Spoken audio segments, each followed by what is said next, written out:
Hi, this is Van Lem. Welcome back to my channel, or welcome if you're new. Last weekend I did Montreal Comiccon, summer edition, and it was so fun, and I thought that I should talk to you about how it was and also how to prepare for one. I know it can be intimidating to start that. I still kind of get the shyness even if I've done it a few times, so I felt like I should talk with you about realistic expectation, what kind of money you can make, the cost of just setting up. Many things are important to consider. So I've prepared an interesting episode and I'm gonna tell you all the points I want to talk about. It can be super fun, super interesting. Also, it depends what is your goal. Like, are you trying to be rich? Do you want to have fun, connect with people? Are you looking to become a professional artist? Is that more of a hobby with benefits? I love to call it that way, I think it's funny, and it's kind of true. So there's gonna be a few points I want to talk about in this video. There's gonna be the big question first, which is, are you ready? Are you ready to take the jump? So I'm gonna talk about that. I'm gonna talk about the budgeting and cost of getting started, because it's not just showing up there. There's many things to consider in there, so that's my second point. There's also the merch production. Different things to consider. Is that going to be homemade, outsourced? Different kind of costs can add up. Even the promotion, depending what your plans are, it can add up too. I'm going to talk about merch selection. What do you want to sell? What's the goal? What are you trying to achieve by going there? The important thing, also prices. How much you're going to price yourself? Different things to consider in that as well, and I'm gonna go into it with you. Branding, which is not that important if you're starting, but it's interesting to start thinking about it, I think. Promotion, so like how are you gonna advertise that you're gonna be there? I'm gonna let you know what I like to do. Your inventory, what are you bringing? How much of what? Why? So that too. Your booth setup, because you can't just like put everything on the table, that's it, you need to have an idea of what you're gonna do. So I'm gonna show you mine and explain why I did it that way, and I can give you a few tips. I'm gonna put links of what I bought in the description below, so you can check it out if it interests you. Payment options are important as well, so I'm gonna briefly tell you about it. Networking opportunities, which is very cool. You don't have to, but it's always fun. Importantly, comfort and self-care. If you're gonna be there, sometimes like 3 full days it's a long day, very long days. You need to feel good. So I'm gonna talk about that as well. And what's very important is expectations and mindset. With what kind of mindset are you going into that? So I'm gonna tell you my mindset, and I'm even gonna tell you how much I made at the last conventions. So it's gonna give you an idea that, a real idea of what can happen to a regular person like me, who's not a pro, and I'm fairly new to doing the conventions. I've been doing them for a few years. I've been drawing for a while, but more intensively, I would say, in the past 5 years, maybe, I'm not sure. But I've started doing the conventions post-COVID, so yeah. So let's get into that. Are you ready? I knew I was ready to start taking that step when it would happen often that people will tell me like, hey, are you selling that? Oh, that's cool. Do you take commissions? And when that started to happen more often, I was like, you know what? Maybe there's a market for it. Yeah, I think once people start asking questions like that, and do you have Instagram? Can I see more of your work? Do you sell this? Do you do this? It's an indicator that you can start looking into it, You don't want to be too eager. Like, if you don't feel that there's a demand, even if you're posting online a lot, maybe you need to work a bit more on what you want to do.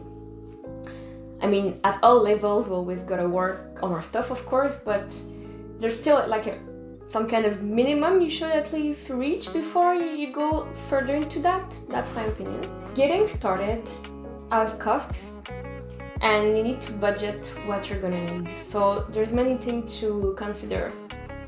There's gonna be your booth setup, because you can't just put stuff on the table, you know? There will be different things you're gonna need. Your booth setup can be from very cheap to more expensive depending what's your plan, and usually depends what you want to sell. So if you're selling stickers or prints or clothing, like, it's gonna be different what kind of setup you will need. So that's to take into consideration. But the most expensive things for me and many people, depends who, is usually your booth fees. Especially something like Comic-Con. So I just did Summer Comic-Con, and the booth with taxes, I think it was about $550. And I did it with my friend, so I paid half of it. So at least there's that, but the booth cost is expensive. You have to think that you have to make back that money. You want profit, so there's the booth, there's the prices of the merch. Like the merch you're gonna do. Is it gonna be homemade? Is it gonna be outsourced? What kind of merch are you doing? Is it gonna sell? Like, it's kind of a gamble. You don't really know what's gonna sell or not. You're trying something, especially if it's the first time. First time is pretty much a learning experience. So you go in there kind of blindfolded and you pray for the best. So yeah, the booth fees, the merch fees, and there's the travel expenses depending on where it is. For me, I'm not at the level yet where I want to travel far to do an event like that, because I don't make that much money there yet. There's also reasons, and I know what I could do to make more, but I could get into that another time later on. So for what I want to do right now, I prefer to stay local. But still, are you gonna need to drive? So there's the travel expenses. Are you gonna need to stay at a hotel? Your food, what are you gonna do? So since I tried to go local, for me I just took the metro. I brought sandwiches with me and snacks, because I don't want to buy stuff there, you know, I'm there to make money, not to spend some. Unless I see something very cool and I want to treat myself. Maybe you're gonna drive there and you're gonna have to pay parking. One of my friends was very surprised when he saw that the parking was like $25 a day, which goes into expenses. If you forget to bring a lunch, you can be looking at like $15 just to eat something, and then you're thirsty and you want snacks. So that's another money killer. Are you gonna need like a fancy booth that needs electricity? Most people don't, but they always offer it. They always tell you when you fill the application form, are you gonna need electricity? And if you do, then they will add another charge. Merch productions. There is different kind of costs depending on if you're gonna go homemade or outsourced. So I think most people do outsourced because, well, not everybody has the space or the energy to have a home studio. So usually most people start that way. So it's a bit more expensive by the piece, depending on how many you take. If you take a bunch, it doesn't cost much, and you also don't have to do it, so it's very cool. But the bad side of that is that if you don't really know what's gonna work or not because you're new to this, you might be stuck forever with like 20 prints of a design that just doesn't sell, which is sad, and it happened to me. Well, not 20, but there's one design that just never sold. Nothing. Well, now I understand why when I look at it, it wasn't good enough at that point, but I tried. So yeah, there's outsourced, and there's different stuff you can have outsourced depending if you're doing prints, stickers, keychains, pins. There's many things you can do. I personally prefer to do everything at home. The only thing I outsource are things I can't do myself. And doing all that was expensive to get started, but now that I do that, it brings me peace because I don't have to have 20 prints of one thing without knowing if it's gonna work. So I can pretty much test everything I do. And since I do the conventions local, if something sells more than I thought, the same night I'm gonna like make more. Even if I have to go to bed at 2 a.m., which happened, true story. But I don't mind. I'd rather do that than having like a bunch of unsellable merch that's just gonna stay there forever and I won't make money out of it. Nah, no thank you. You also might want to invest in your business cards, but if you're trying to save money, you can also just print a QR code. Usually I do both. I have a QR code on the table and then my business card. Both are cool because some people they can't even get the Wi-Fi or they don't have internet on their phone. So if you just rely on the QR, sometimes it won't work. That's a good side of having your cards. Also, some people they just don't want to bring paper or they're very eco-friendly and they don't like to keep stuff like that, so they won't do that. So you have both sides. My friend who only did QR, he got a bunch of followers because like they would directly go to his Instagram, so they would follow on the spot. And for me, since I mostly gave my card, like they could choose to follow later and like sometimes they don't, and it's okay. I understand that. Merch selection.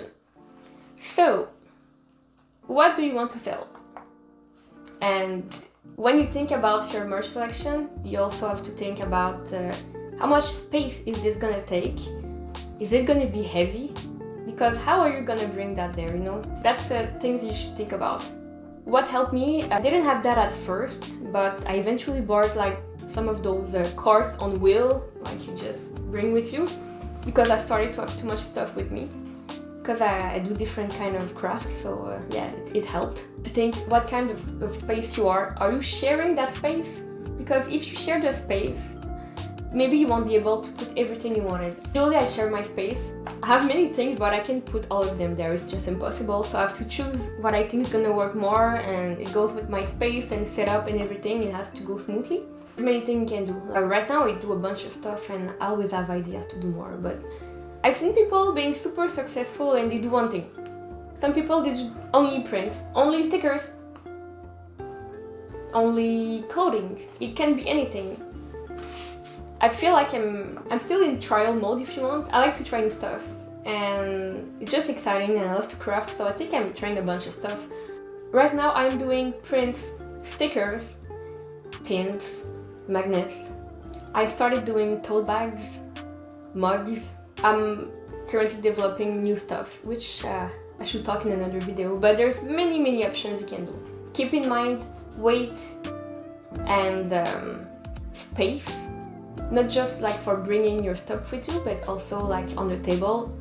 Like you can bring a lot of stuff, but are you gonna even have space to show it? And depending on how your booth is set up, maybe they won't even see some of it, you know? So yeah, you want something that looks good, like from someone from afar, they want to come check closer, and then once you have that reach, you can try to talk about it, but otherwise... Let's talk about prices. How much should you price your stuff? There's different ways to go about it. You should not undersell yourself, but you also kind of have to be realistic. Like, depending on your skill level and your experience and what you're selling, you have to keep in a certain range, you know? Like, I could be like, oh, my stickers are worth $10 each, which, why not? But if everybody's selling their stickers at $3, and like a lot of those people are super professionals and I'm just the new girl in there, nobody's gonna come. Unless my thing was phenomenal and then I could justify that $10, you know? But I can't. Like the big names of the industry, of course, like they can do whatever they want, you know? Like our germ, he sells his Inktober drawings, sketches at like $750 US the drawing, which is like 31 times that amount, so he just makes a ton of money. But he can do that. He can sell a 20-minute sketch for $750, you know? But me, I can sell a sticker for $10. No, well, not yet. I don't know if one day it's gonna happen, but I'm not there. So yeah, you have to think about that. So usually, what I like to do is I go online.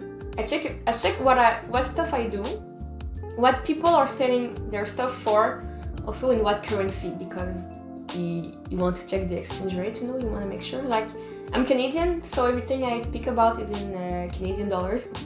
So when I go on Etsy and I check what other people are doing, I convert it to Canadian dollars just to make sure. So yeah, what others are doing and also what level they are, because you can afford to price it higher if you have a high demand, if you're very skilled, and sometimes your high demand is a mix of luck, skills, or many things, or you worked at it for years, you have like a good following, people, they love you, they love your stuff, and it just works. So there's many things.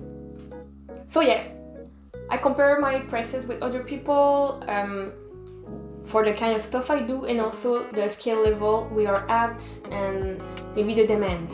So I don't want to be too far out of what's normal to do, because I won't sell. And especially since I'm only a few years old in that, I don't want to exaggerate. Your price will be influenced by the cost of production, which will be different depending on if you outsource or do it homemade. So usually people who outsource, if you outsource a small quantity, then you would try to price your stuff higher to be making some kind of profit. Because you need to pay back the table and make profit, and your time is worth something, so it's many things to think about. If you do stuff homemade, usually you have a higher profit margin, which is pretty nice. It's just that the cost of getting started, that's expensive. Branding, I feel that is not very important at first, but you might want to start thinking about it. Different people do different kind of stuff, and like when you've been going to those things for years, there's patterns you will recognize, like, oh, that's the table of the girl with the cute stuff in pink, and then you go check, or oh, that's the guy with the sexy anime girl and it's all red everywhere and flashy. So if eventually like you get recognized and people, they spot your booth and they just know it's you because like there's your unique thing that's about you that's there. Eventually you might want to even buy like a banner with your name and all stuff like that, which I don't do yet because I don't feel like I need it, but one day I would love to, and it's very cool. How do you promote yourself before doing an event? Usually I start talking about it as soon as I'm even subscribed. So like I will just make a story on Instagram and say, hey, like I subscribed to Comic-Con for that month. And sometimes I will even do like a countdown story, and then I'll post it from time to time, and I will ask my audience, oh, is there some kind of art you would like to see? You could start to prepare for it. So that's super cool and engaging. And yeah, I post everywhere, like all my social medias, they will hear about it, especially like the few weeks before it's gonna happen. You might have some people local coming, even friends or family, it's always fun. Usually also like I will see other artists that will go, and it's super cool because I know I can go see them and chat with them and exchange about how it's going, how the past ones went, so it's super fun to connect. Also, I think I forgot to mention that you should always write down everything you sell. Every time I always have like a notebook with me, and every time I make a sale I write what I sold, how many, because you want to make your inventory, you don't want to have a surprise. Especially me, who does everything, like sometimes I will replenish some of the stuff I sold. I need to know what I did. And also you want to know, like, do I still have like that pin there? I don't even know anymore if you don't keep track. So keep track of what you're doing, it's important. Okay, so for the booth setup, there's different ways you can do it, and there's no good or bad way. But I will say that the starter kit I see often, which I also have, are the grids. So we'll put a link in the description, but basically those are like boxes grid that you can find on Amazon or maybe Walmart. They're very easy to set up, they don't weigh much and super versatile. Most people use them. Like when you walk around a convention place, you will see a bunch of artists using those. They're very useful. And depending what you're selling, you want to check what you might need. Like me, I sell pins. So you see those are a bunch of my pins. And I bought like felt sheet from Michael's. Those were like $1 something. and I pin all my pins in there. And that's it. And then I just stick it to the grid, and it's there all weekend, no issues. So I've been doing that for a few conventions, and it works so great.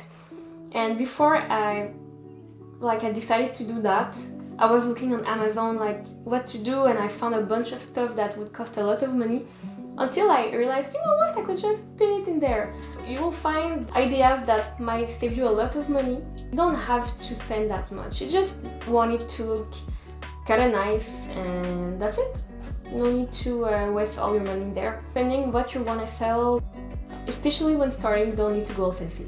So meet the grids, I got this stuff going on, and I sell stickers. Bought something to place all my stickers, which is a nail polish display.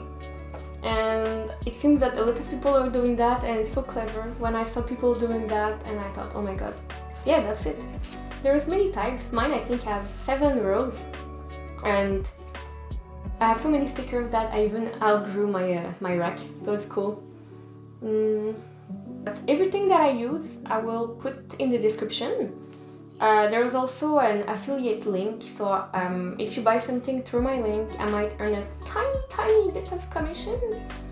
So that would be cool if you want to do that, or not, as you want.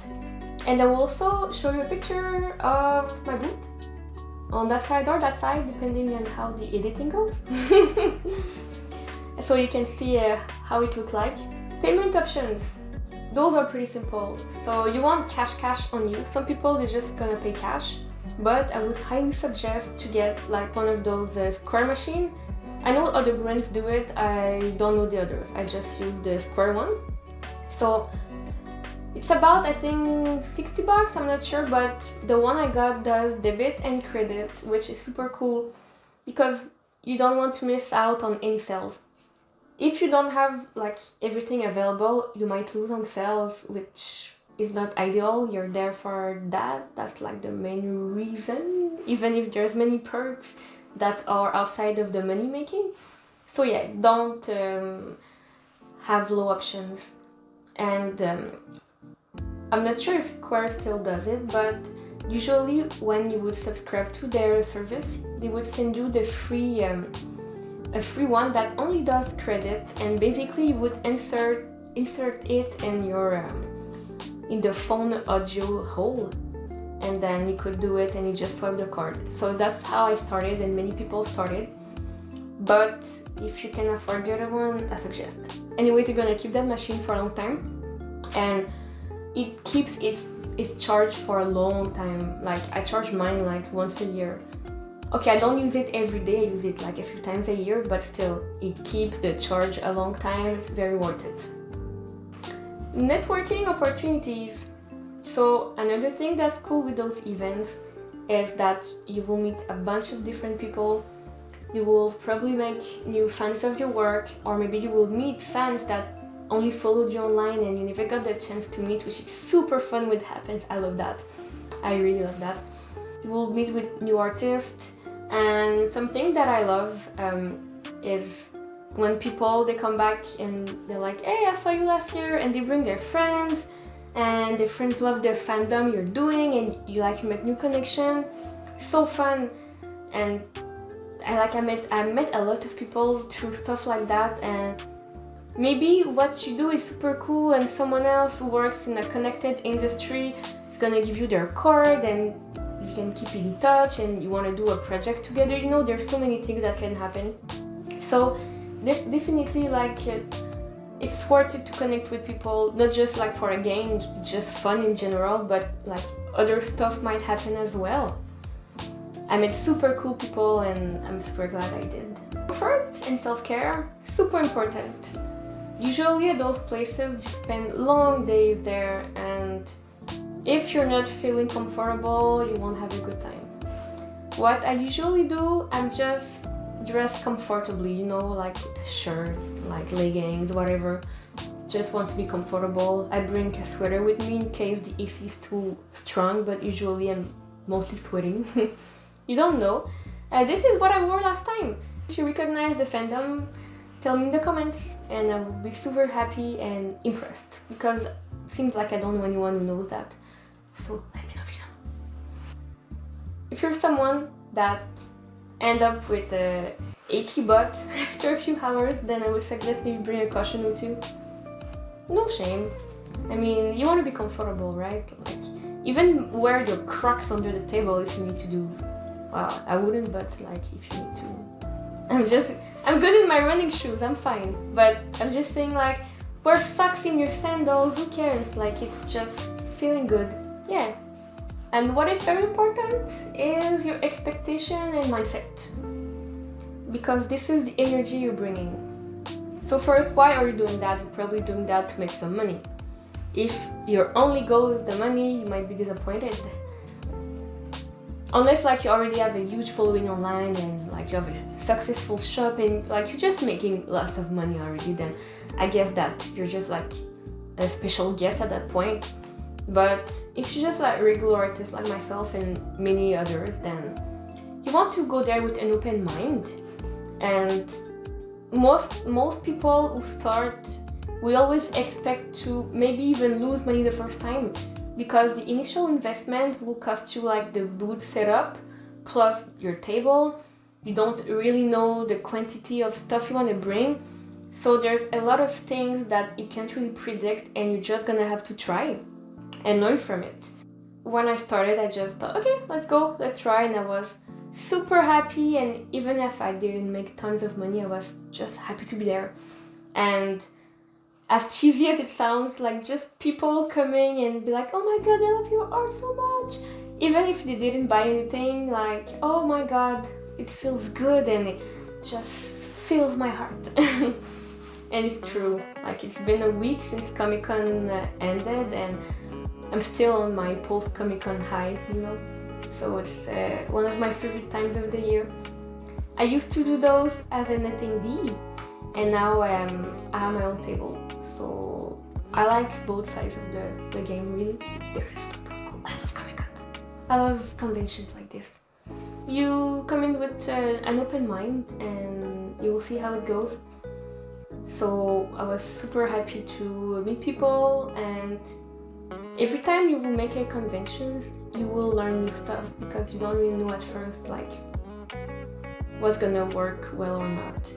So after I did my first Comic-Con, I noticed that what I sold the most was stickers and of special fandom that I wouldn't have known, but I love my niche stuff, and since I was like the only one doing that, it seems that it really worked well.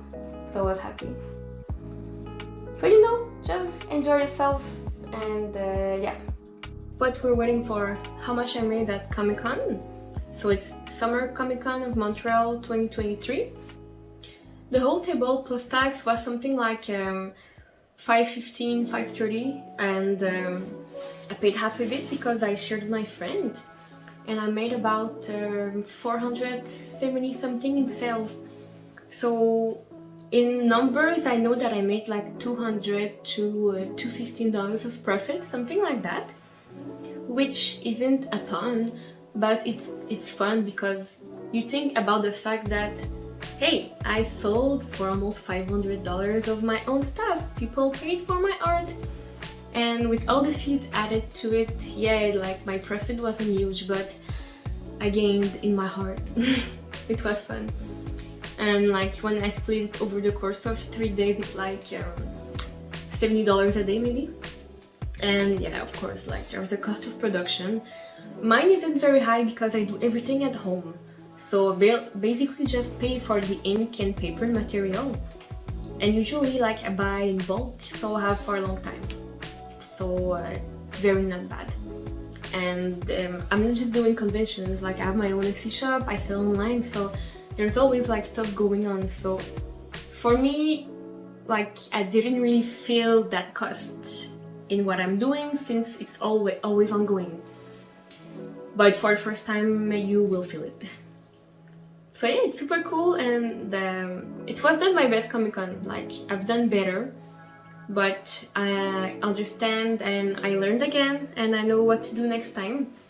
If you would like for me to go more into details about the analytics of the money I made, let me know in the comments. I can make a video more specifically on that. This one I wanted to be an overall experience of what to expect. I can also tell you about how much money I make with my Etsy shop, which is super interesting, and I loved seeing videos of people doing that before I started my own shop. So basically let me know, and we'll just tell you that it was worth it for me to go, and sometimes you make more, sometimes you make less, but you learn every time and you decide what you want.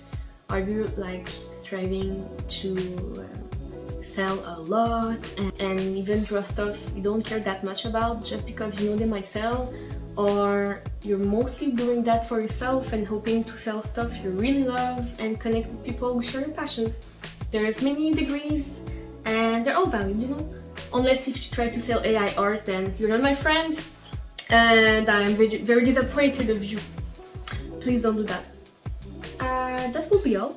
So I hope you like my video, and please like and subscribe, and I will see you at the next one. Thank you!